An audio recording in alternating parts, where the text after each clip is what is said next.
نحمده ونصلي على رسوله الكريم اما بعد فاعوذ بالله من الشیطان الرجیم بسم اللہ الرحمن الرحیم۔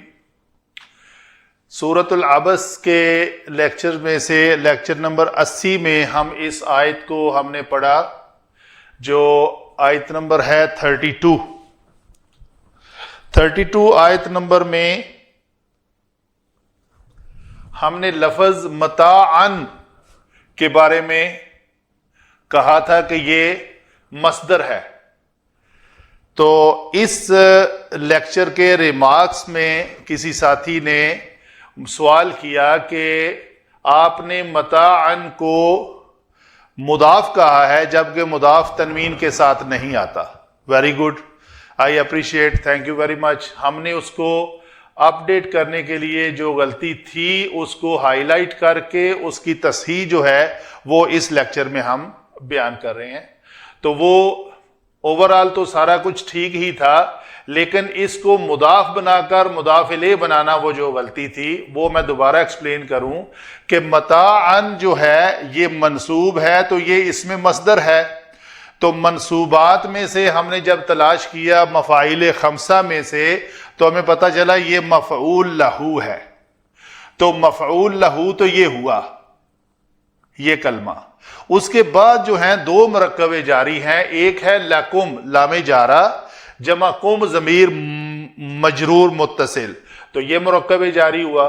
واو عاطفہ آیا بیچ میں اور آگے کیا آیا؟ انعامکم، انعام مضاف اور کم مضاف الیہ۔ تو یہ جو مرکب اضافی ہے اس لام جارہ کا مل کر مرکب جاری بنا، تو گویا یہ مرکب عطفی بن گیا، دونوں مرکب جاری کے درمیان یہ واو آئی۔ تو یہ جو معطوف علیہ اور معطوف مل کر مرکب عطفی بنے، اس کے بارے میں علماء لکھتے ہیں کہ یہ متعلق مصدر ہے، اس مصدر کے متعلق ہے۔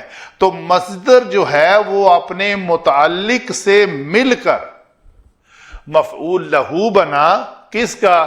اس دو آیت سے پہلے جو آ رہا ہے لفظ فَأَنبَتْنَا، ہم نے اگائے، ہم نے پیدا کیے زمین سے۔ وہ جو پہلے آیات آ رہی ہیں شَقَقْنَا الْأَرْضَ شَقًّا فَأَنبَتْنَا فِيهَا حَبًّا وَعِنَبًا وَقَضْبًا وَزَيْتُونًا وَنَخْلًا وَحَدَائِقَ غُلْبًا وَفَاكِهَةً وَأَبًّا، یہ ساری چیزیں جو ہیں مفعول بہ بن رہی ہیں اس فَأَنبَتْنَا کا۔